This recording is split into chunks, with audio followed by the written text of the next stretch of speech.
Thank you very much, Professor Sami Samocha. Really, your lecture did the ground for me quite a bit to move on to what I'm going to present, and also Professor Gabi, that we have worked more than 15 years on the subject. I did my PhD dissertation on the Palestinian Christian Arab identity in Israel, first because it is my struggle. This is who I am. I was asking questions about my identity. Then when I went to the literature, I found out there was very little literature on the subject. Most of the information on the Christian in the land were related to history, politics, theology, and holy places, not in the area of social psychology. So that's what I embarked upon that, and Gabi agreed very much to mentor me in order to do that. So what I'm going to present before you, it's our journey and our finding and going back in order to find out what's happening with the community, and also reflecting on what you heard from my previous lecturer, and also affirming some of the things that from our data, so what he have found out. So because of my time, and I want to give Gabi his time, let me move on. In order to do our research on identity in social psychology, we have adopted the model of Barry. Barry is a Canadian scholar, where he studies minorities and immigrant minority in relationship to acculturation attitude toward majority groups. And what he presents before us is that usually minorities in relationship to majority, they have one of the four choices. Assimilation, that means accepting the majority group, assimilating with their value to the majority group, giving in their own value. Integration, integrating some of the value from the majority group and keeping some of themselves. Separation, it's a classical example, is the Armenian community in the old city of Jerusalem, separating themselves as much as possible from the majority groups. On marginalization is, we will not be addressing so much marginalization because we didn't find data to support it, but those three strategy of survival, if you want, taking the model of acculturation from Barry, we wanted to ask ourselves how the Christians in Israel and in the Palestinian Authority in relationship to both the Jewish majority and the Muslim majority. That was one of the uniqueness. Thank you. One of the uniqueness of our research is the model of Barry dealt with one majority groups. We asked the question toward two majority groups. First, questionnaires that we did about acculturation using the model of Barry. We asked questions about religion, about friendship, about family values and culture values. And also in relation to the Jewish majority, we asked questions about language, about Hebrew language in relationship to keep or not to keep with the Arabic language.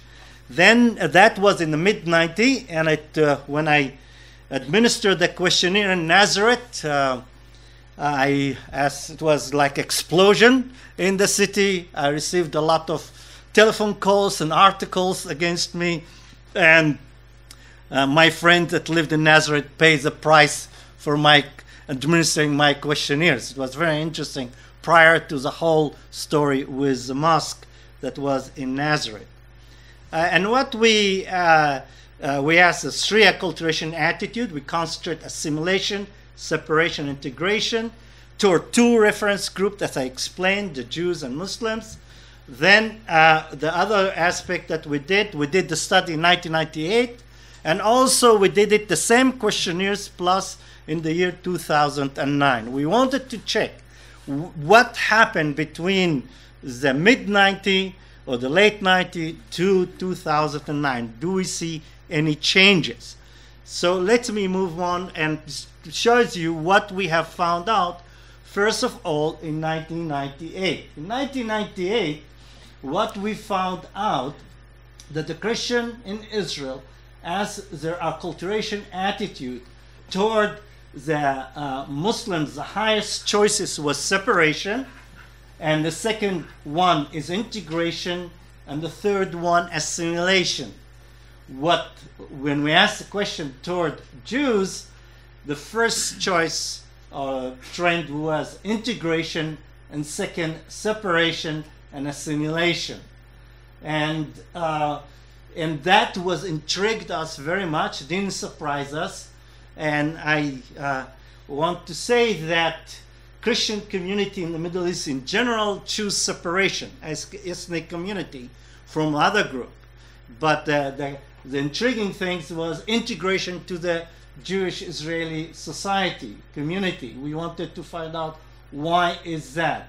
Then when we did the same questionnaires in the year 2009, in mixed cities, non-mixed cities, and villages, and across the nation, we didn't find big differences, is that we found a change.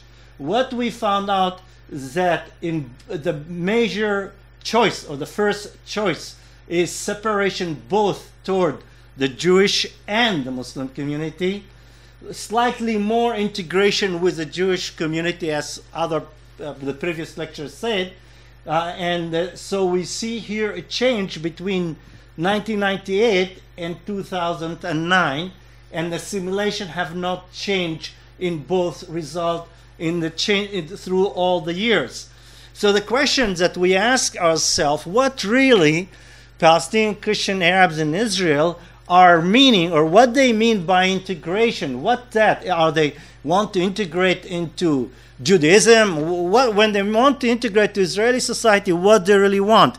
But let me show you before that some of the things that we found out. We found out, for example, that the Christians are not want to assimilate into Jewish or Islamic religion. You see that the religion received very low. So the assimilation attitude is not because of religion, but what we see very much higher there, family values. So what's really going on here in relationship? And we see that Christians have more friendship with Jews, and also looking to Jewish family values more. Let me show you another one, that what we have, separation. We see the same tendency that they want both the same level of separating from other people's religion, if it's Islam and Judaism. There is here the same mirror pattern that we saw previously. So what I would like to show, or to show you also, when we ask the question, not only how you want with your acculturation, separation, integration, assimilation toward Muslims and Jews, not only what you want, also we ask the question what you expect them. So there we see here, we ask the question, matter of fact, how much pressure you are having from Jews or Muslims toward assimilation, integration, or separation. Is that clear? And that is another uniqueness contribution of our research.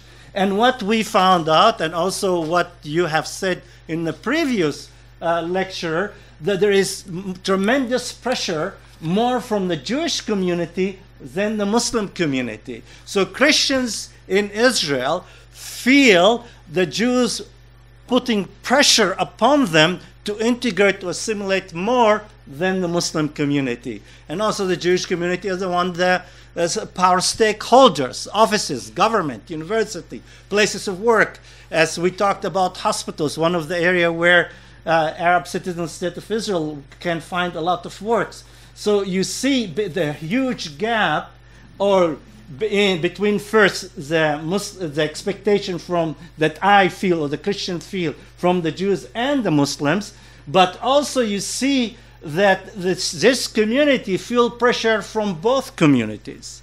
So it is a pressure coming from both sides. One side is more than the others.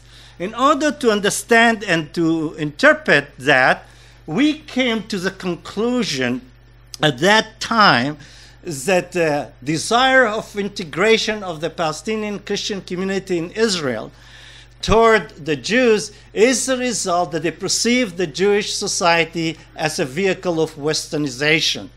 The Christian community in the Middle East have been exposed through Christian school, contact through family, churches, and institutions, especially schools, very much to Western culture. So, in order to find out if what we think is right, we have administered another instrument have more clear, more focus, to really interpret and to understand the result that we're getting from the models of Berry. We moved to something else. We moved to a mapping of culture groups according to values. What basically we did, we took 10 categories of 26 values in 10 categories, and we asked the question how this value is important to you between 1 and 7. First, for yourself. Second, as a Christian. Third, as a Muslim. Fourth, as a Jew. Then a Western. Do you understand that? We ask a value, for example, that we show you.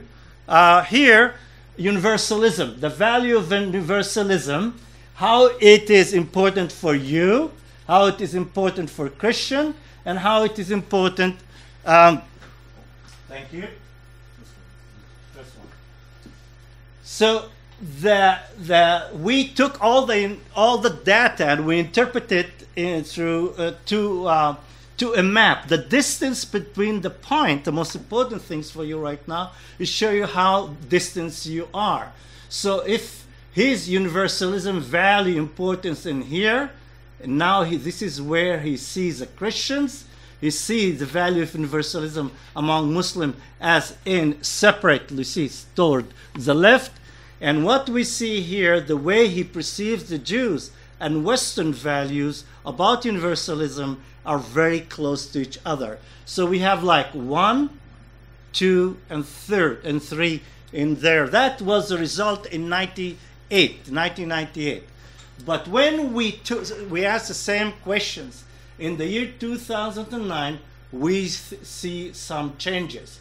First of all, the self, how I see my value of universalism become closer to my Christian or understanding of what Christianity talk about universalism. And this is something that I think we need to talk, that there is evidence from our research that the Christian community become more religious. Okay, that's what we're finding. That the Christian community, the question is what religious mean? Is it spiritual or identify more with their Christian identity? This is something that more in-depth study need to be done. But what we see, bigger gap, this is Jewish here, and this is Western. So the Christians in Israel, the Palestinian Christians in Israel, don't perceive anymore Jews and Western, that Jews have the same understanding or acceptance of the value of universalism.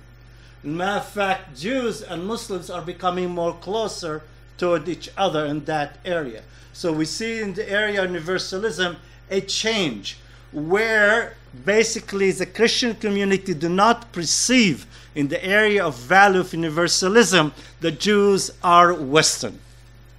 I'll do quickly. Another one is hedonism. That's what we see.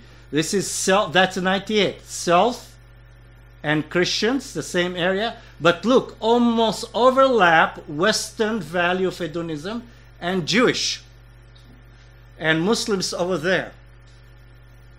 This is one of the big changes that we see. In 2009, there is here in the same area, a little bit bigger differences, but you see the Jews, that for Christians, the way they perceive how Jews value hedonism is not like what they perceive the Western people value hedonism. And you see the Muslim here. You see the gap here too. Another one, benevolence. If in 98 you see Jews and Western the same here, this is the Muslims over there again. the Christian and self in this area. In the year 2009, the Christian become closer in the value benevolence to what he understands Christian value is. The Muslims and Jews are in that area, but the most important aspect, Christians do not perceive Jews having the same understanding of the value of hedonism like Western. We see that change happen again here. Tradition, that was very interesting, that here Christians are closer to Muslim. That means here the Christian, this is where I am, this is what I perceive on the value of tradition. Christian Muslims are closer to each other in the right side. Jews and Western are on the same side over here. But in the year 2009, it is what we see a change here. You see the Christians, self, and Muslims here. There is beginning to develop a gap here. But Jews are not anymore perceived by a Christian holding the value of tradition as Western. So, so what we are concluding from that there are certain things that happen at that period of time. We're talking about the Second Intifada. You're talking about if we, in the beginning, rightly so, people says that many Palestinian Arab in Israel move from only nationalistic ideology, and some Palestinians, Israel, the Muslim, have embraced also religious Islamic ideology that cause a change in religious behavior that affect their relationship with the Christian and the Jewish separation. The Christians, after in 2009, they perceive the Jewish society also changing. The Jewish society becoming more religious, less Western, more nationalistic, and not willing to integrate Palestinian Christians. So we have here a factor that we heard previously, not only changing in the Palestinian Arab society, but also for in-depth interview we have with Palestinians that shows integration, assimilation, is that the Jewish society doesn't want them to assimilate into the Jewish society. So there is pressure from both sides. Gabi? Thank you. In the next few minutes, I would like to share with you some preliminary findings from another study that is looking at more or less the same questions, but using a different methodology and using also looking at different variables. This is very preliminary. We have less than 200 respondents, and you will see they are in different groups. So the idea is just to show you what we are looking at and to raise discussion, not so much to present you with hard findings. So be nice to me and don't quote it too much, as I would like to say something about the general public, because I'm not doing it. So what Salim did is he reported on a study that we did only among Palestinian Christian Arabs, 2 studies. And now we are moving into a multi-group study in which we have 4 groups. I will present them in a minute. And this allows us for more comparisons, and this allows us to get a larger picture of the complexity of Palestinian Christians, Arabs in Israel, and as you will see also in other places. So we will talk about identity, we will also talk about contact, and I will present very briefly the notion of ethos of conflict, which we find it quite helpful to understand the issues at hand. So just a few minutes on this. So we have 4 populations in our study. We have Christians in Israel, we have Muslims in Israel, we have Christians in Palestine, and we have Muslims in Palestine. So we have four groups. This allows us for interesting comparison that we will see in a minute. We have a couple of dependent variables that we are looking at. We have 3 identities, not the 3 for all the groups. We have Palestinian identity, we have Arab identity that we are measuring, and for some of the groups we are also measuring their Israeli identities. Then we talk about ethos of conflict. I will talk about it in a couple of minutes and explain you what do we mean by ethos of conflict. And then we talk about contact, trying to differentiate between frequency of contact and quality of contact. So this is more or less These are the variables that we are playing with in our study. So let's talk a little bit about identity. This is what we came for here. So let's talk about identity. This is the way we measure identity is different from the way it was measured in the previous study that was presented here, because we are not asking them to choose which is the label that they endorse most. We ask for each of the identities to express the degree to which they endorse that identity. So, for example, on a scale from 1 to 7, how Palestinian do you feel? I don't feel at all, to I feel very Palestinian. The same for the Arabic. How Arabic do you feel? And then for those in Israel, how Israeli do you feel? This is something that I personally prefer, because it's not exclusive. You can be high on both of them. You can be low on all of them, or whatever. So this is the way we measured identity.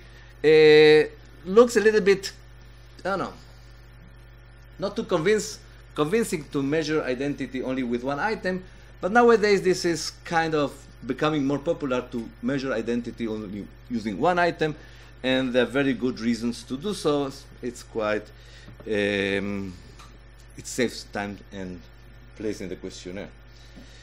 And these are more or less the findings, and I will show them a little bit more closely in a minute. But these are the findings. We show that, first of all, between the groups there are differences. The difference between the groups in the extent to which people endorse the different identities. But let's look at the comparisons that we like to do. The first comparison is among Christians between those living in Israel and those living in Palestine. And what we see here is, I think, is very interesting. For those living in Palestine, the Palestinian identity is higher than the Arab identity, which is not surprising. But there is a completely different pattern in Israel. In Israel, they endorse more the Arab identity than the Palestinian identity. Now, I have my own interpretation of it. Salim has his own interpretation, and I would like to hear your interpretation in a minute.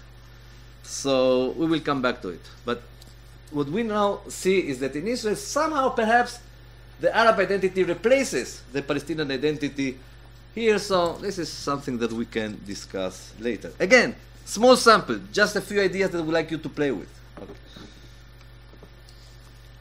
Now let's move to Israel. And here we have Christians and we have Muslims. And we add the Israeli identity that wasn't in the previous graph. And what we find here is something interesting, is that, okay, you will say, look, the Christians have stronger Israeli identity than the Muslims, which is statistically significant. Okay. But this doesn't mean that the Israeli identity is very high. It's just higher than among the Muslims. It is still the lowest identity, the weakest identity. The highest is the Arab, then the Palestinian, and only here we have the Israeli identity. So this is something that we should perhaps think about when we measure and when we discuss because first reaction here is to say, wow, the Christians in Israel have stronger Israeli identity than the Muslims, which is true, but it's still the weakest among the three.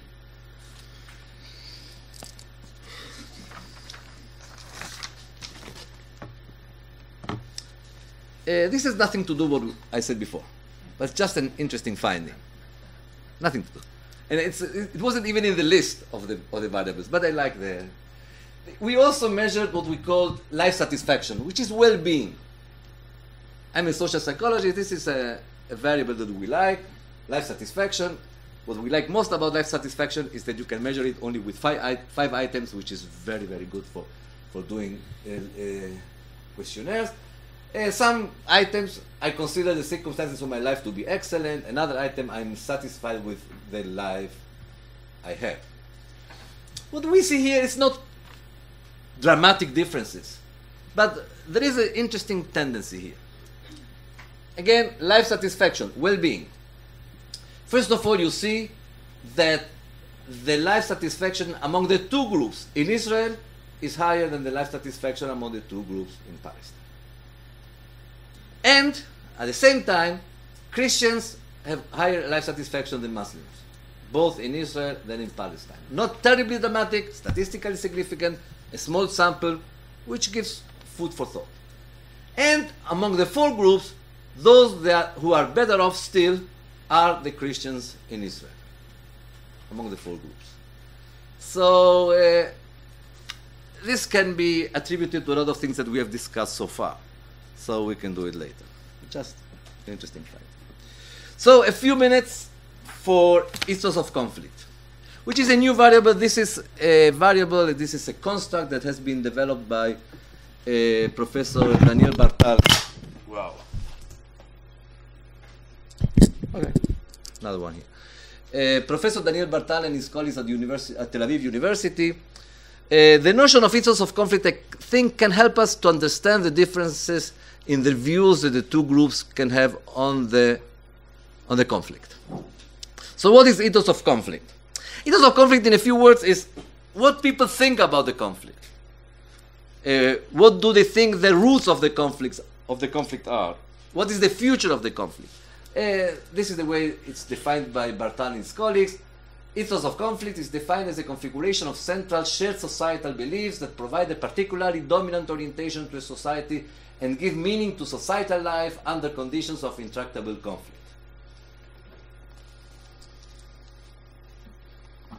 How is measured ethos of conflict or adherence to ethos of conflict?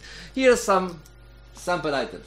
The Palestinians are interested in peace, but they are continuously attacked by the Jews. The Palestinians' right to Palestine is historically justified.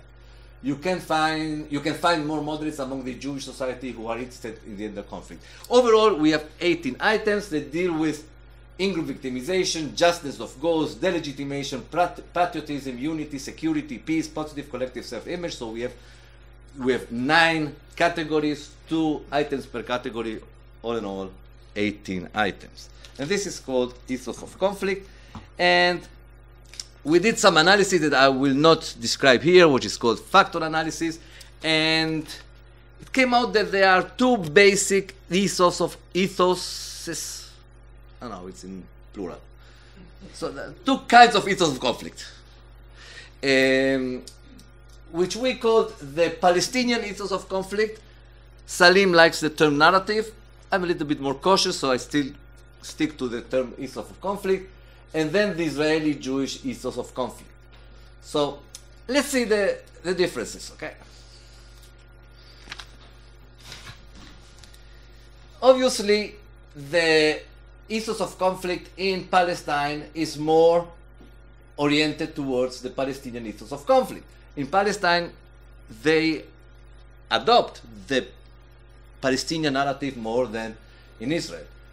But if you look here, this is the group that interests us most. We have, among the Christians in Israel, they endorse less the Palestinian ethos of conflict than the Muslims in Israel.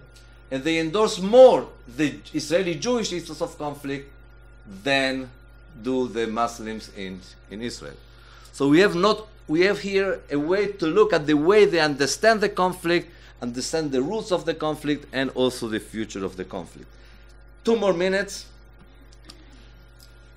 Correlations. For those who understand what they are, you will understand. For those who are not, you can ask your neighbor here. So there is a correlation between Palestinian identity, again, Palestinian identity measured with those single items that I showed you a couple of minutes ago.